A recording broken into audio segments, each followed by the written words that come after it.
Assalamu alaikum class. I hope you are all fine, safe and sound. As usual, I'm Chitra Jameel with the new topic from chapter number 5, that is meiosis. So first of all, I would like to remind you something that I have told you that M phase consists of two types of divisions, mitosis and meiosis.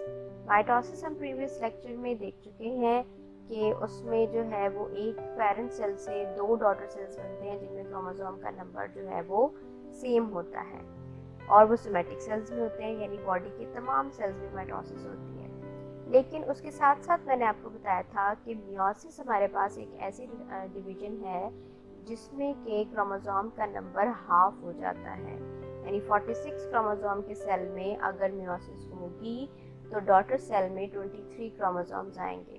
Clear? और ये आपकी division जो है ये germ line sales में होती है, यानी जिन सेल्स ने गेमीट बनाने होते हैं। ये इसका हम कह सकते हैं एक छोटा सा इंट्रोडक्शन है, ओवरव्यू है मियोसिस का, जो कि आप लोगों को पता होना चाहिए बिफोर द स्टार्ट। फिर उसके बाद हम कहते हैं कि मियोसिस जो कि एक बड़ा प्रोसेस है, एक बड़ा सेंसिटिव प्रोसेस है, इसलिए मैं इसको 3 पार्ट्स में डिवाइड करूंगी। ठीक है, पहले लेक्चर में हम इसकी सिर्फ एक फेज़ को डिस्कस करेंगे, दूसरे लेक्चर में हम इसके रिमेनिंग फेजेस को डिस्कस करेंगे और तीसरे लेक्चर में हम इसका एक और पार्ट आता है जो मैं आगे चल के आपको इसकी फेजेस में बताऊंगी, मियोसिस 2 के नाम से हम उसको डिस्कस करेंगे। ठीक है, now will start introduction. First of all, meiosis जो है वो एक ग्रीक वर्ड से लिया गया है, मियोन। ठीक, और मियोन जो है ग्रीक लैंग्वेज से जब हम इसको इंग्लिश लैंग्वेज की तरफ लेके आते हैं, ट्रांसलेट करते हैं, तो इसका मतलब बनता है टू मेक स्मॉलर और रिड्यूस, यानी कम कर देना, रिड्यूस कर देना, छोटा कर देना। किस चीज़ को? नंबर ऑफ क्रोमोसोम्स को। यानी मियोसिस वो प्रोसेस है जो नंबर ऑफ क्रोमोसोम्स को रिड्यूस कर देता है या स्मॉल कर देता है। किन सेल्स में? डिप्लॉयड सेल्स में। ये कुछ टर्म्स ऐसी हैं जो कि आपको डेफिनेशन से पहले पता होनी चाहिए। ठीक है, डिप्लॉयड सेल्स वो सेल्स होते हैं जिनके पास क्रोमोसोम जो है वो पेयर की फॉर्म में होते हैं। क्लियर? जिसको 2n की फॉर्म में भी रिप्रेजेंट किया जाता है। और हैप्लॉयड सेल्स वो सेल्स होते हैं जिनमें क्रोमोसोम का नंबर हाफ हो चुका होता है, यानी 2n से वो 1n की तरफ आ चुके होते हैं। क्लियर? अगर किसी के पास 46 क्रोमोसोम है तो वो डिप्लॉयड है, अगर 23 क्रोमोसोम है तो वो हैप्लॉयड है। क्लियर? और ये हैप्लॉयड सेल्स जो हैं ये एक्चुअली गैमीट सेल्स या जर्म लाइन सेल्स ही होते हैं, और जर्म लाइन सेल्स वो सेल्स हैं जिसने आगे चल के रिप्रोडक्शन में रोल प्ले करना है, न्यू जनरेशन बनानी है। और ये दो तरह के होते हैं, मेल में अगर होंगे तो that will be called sperm cells, और अगर फीमेल गैमीट होंगे तो that will be called as egg cell.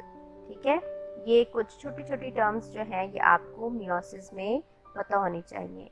इन सारी टर्म्स को अगर हम सम अप करें तो एक ब्रीफ सी हम कह सकते हैं डेफिनेशन हम बना सकते हैं मियोसिस की, जो कि इस तरह से होगी।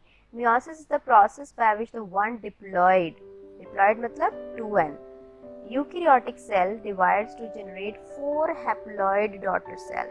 ठीक है, माइटोसिस में 2 सेल बनते हैं और इसमें 4 सेल्स बनते हैं जो कि हैप्लॉयड होते हैं।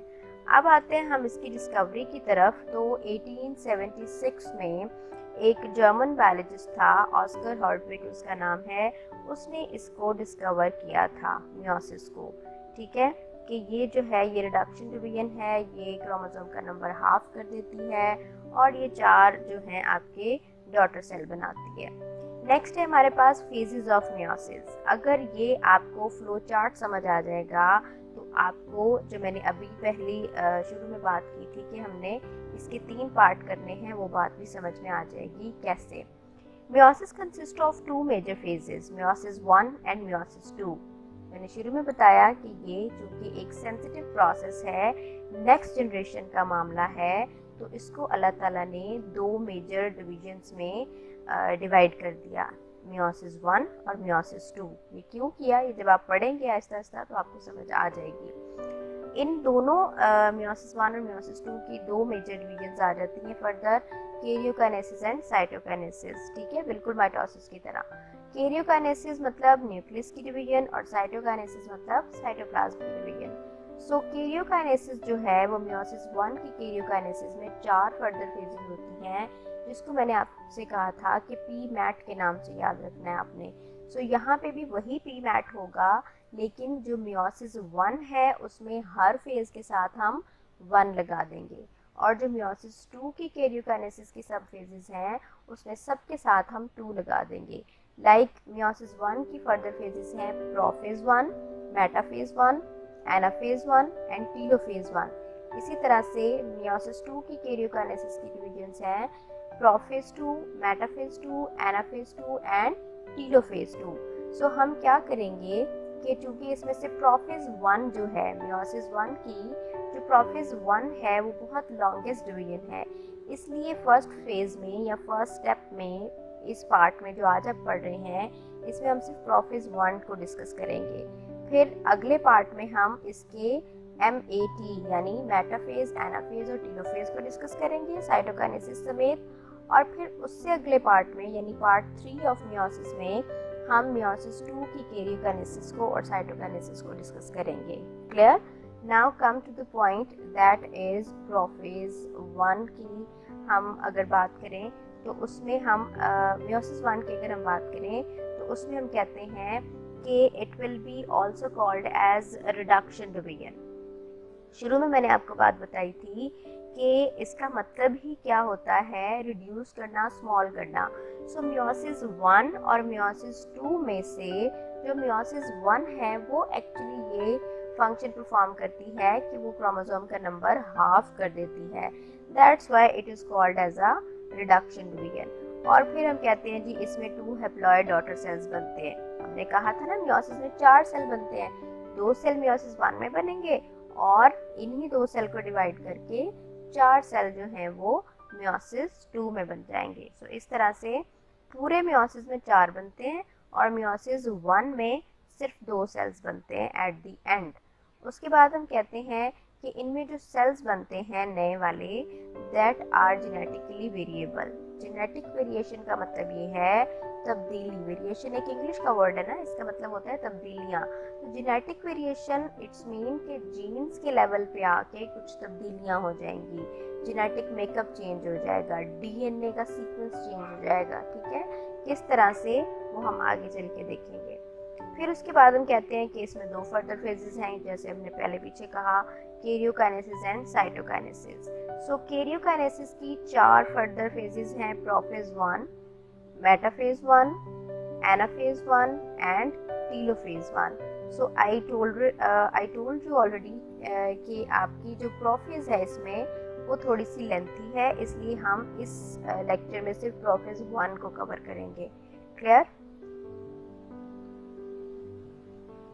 जी, अब ये आ गई आपके पास प्रोफेज 1। एक्चुअली इसमें क्या होगा, सबसे पहले क्रोमैटिन जो है वो कंडेंस हो जाएगी इनटू क्रोमोसोम, ये हमें पहले भी पता है। अब जो इसमें नई चीज़ें आएंगी वो ज़रा आप लोग यहाँ पे मैं सिर्फ आपको हाईलाइट करके बताऊंगी, आगे चल के हम उनकी डिटेल देखेंगे।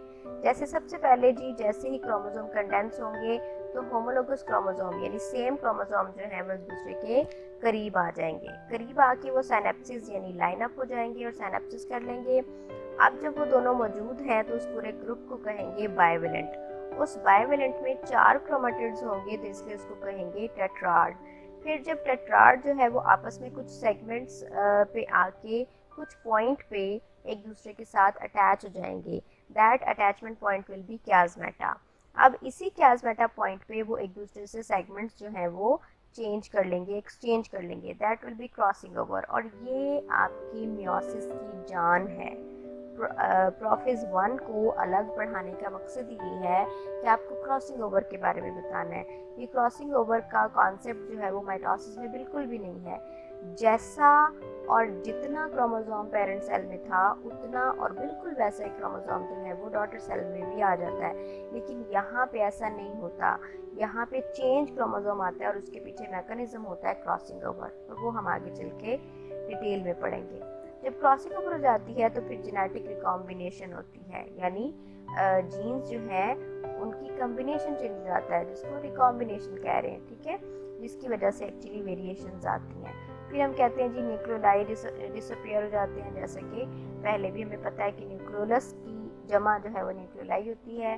फिर इसी तरह से न्यूक्लियर इन्वेलप डिसइंटीग्रेट हो जाता है, सेंट्रियोल्स माइग्रेट हो जाते हैं, ऑपोजिट पोल पे चले जाते हैं, और फिर सेंट्रियोल्स के ऑपोजिट पोल पे जाने के बाद फिब्रिल प्रोटीन को एग्रीगेट करके माइक्रोट्यूब्यूल्स जो है वो क्या बना लेती हैं, स्पिंडल फाइबर। ये न्यूक्लियोलाई से स्पिंडल फाइबर तक आपको पहले सब पता है, सिर्फ जो आपके लिए ज़रूरी बात है वो है क्रॉसिंग ओवर का जानना, और क्रॉसिंग ओवर को जानने के लिए आपको साइनेप्सिस, बायोवलेंट, टेट्राड और क्याज़मेटा का पता होना ज़रूरी है। तो इन सब को हम वन बाय वन देख लेते हैं।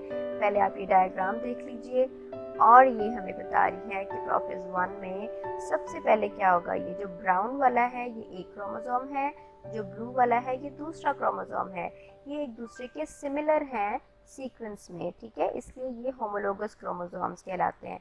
अब इसकी एक क्रोमेटिड ये है जिसको 1 कहा गया है, एक क्रोमेटिड ये है जिसे 2 कहा गया है। पहले सिर्फ एक क्रोमेटिड थी, इंटरफेज में ये डबल हो जाता है, पता है ना आपको, एस फेज में ये डबल हो जाता है। सो ये एक क्रोमोसोम के पास 2 क्रोमेटिड्स आ गई हैं हमारी, ठीक है।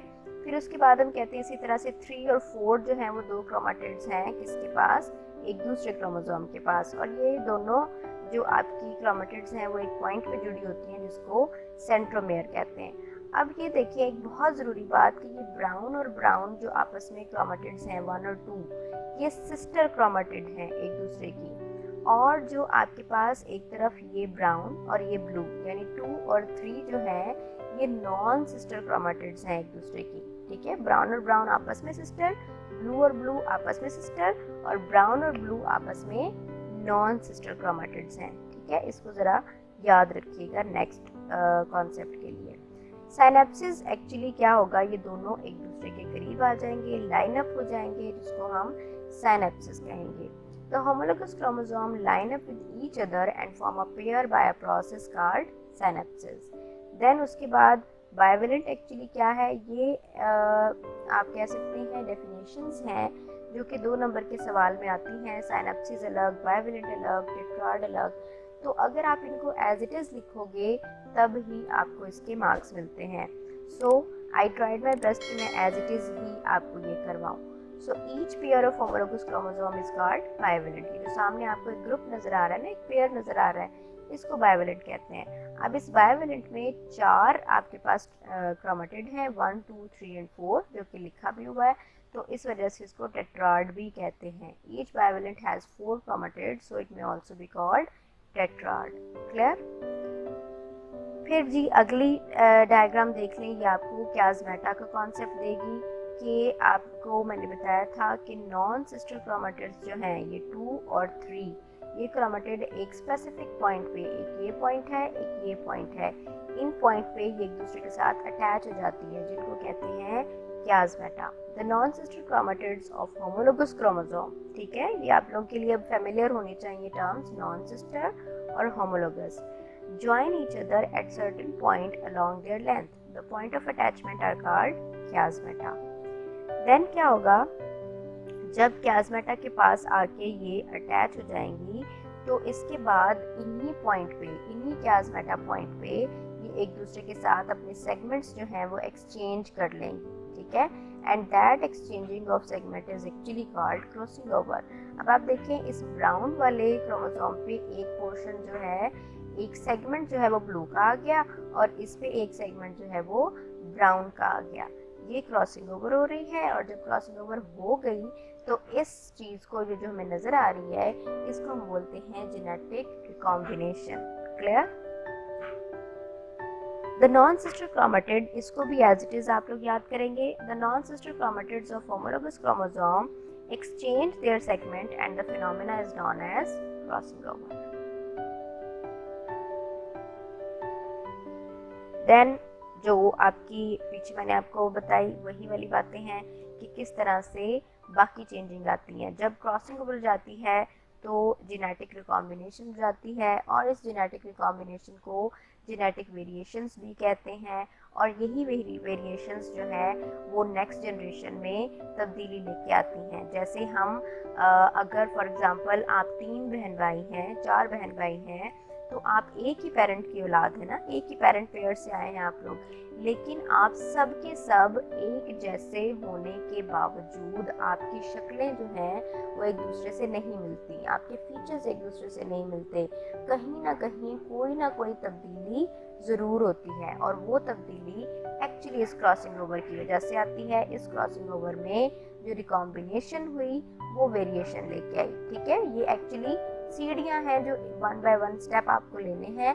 सबसे पहले क्रॉसिंग ओवर लेके आएगी रिकॉम्बिनेशन, और इस रिकॉम्बिनेशन की वजह से होगी variation. That's why we are not similar to each other.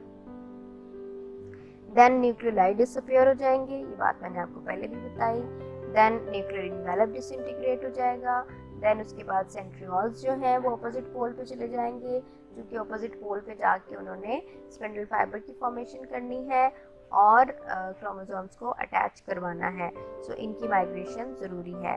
Then spindle fibre किस तरह से बनते हैं कि सेंट्रियोल जो है वो अपोजिट पोल पे जाके ट्यूबुलिन प्रोटीन्स को एग्रीगेट करवा के एक माइक्रोट्यूब्यूल बना लेते हैं, और ये माइक्रोट्यूब्यूल एक्चुअली स्पिंडल फाइबर्स की फॉर्मेशन में हेल्प करते हैं, और इन स्पिंडल फाइबर्स ने जाके आगे चल के डिवीजन करानी होती है। इस सारे प्रोसेस को ज़रा आप लोग इस डायग्राम से भी देख लें कि पहले इंटरफेज है।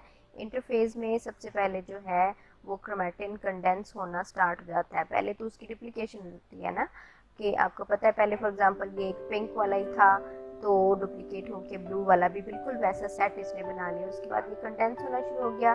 कंडेंसेशन के बाद ये क्रोमोसोम की शक्ल में आ गया। पहले क्रोमैटिन था, अब इसका नाम क्रोमोसोम हो गया। फिर इसके जो आपके पास सेंट्रोसोम हैं वो माइग्रेट कर गए दूसरी तरफ, और जो है वो स्पिंडल फाइबर की फॉर्मेशन स्टार्ट हो गई। देन लेट प्रोफेज में क्या होता है कि क्याज़मेटा फॉर्मेशन हो जाती है, और क्याज़मेटा के बनने का जो पर्पस है वो क्रॉसिंग ओवर है, यानी एक्सचेंज ऑफ सेगमेंट। तो वो यहाँ पे लास्ट आप कह सकते हैं लेट प्रोफेज 1 में ये काम हो जाता है। उसके बाद इसका ये न्यूक्लियस भी डिसअपियर हो जाएगा। न्यूक्लियोलस आपको भी नज़र नहीं आ रहा, क्योंकि स्टार्ट में आपको ये ब्लैक नज़र आ रहा था, यहाँ पे नहीं नज़र आ रहा। और इसके बाद ये जो पिंक बाउंड्री है ये न्यूक्लियस की इन्वेलप है एक्चुअली, ये भी डिसइंटीग्रेट हो जाएगा। And you can say this is all about prophase 1। बाकी फेजेस मैं आपको अगले लेक्चर में बताऊंगी। अपना ख्याल रखिएगा। अल्लाह हाफ़िज़।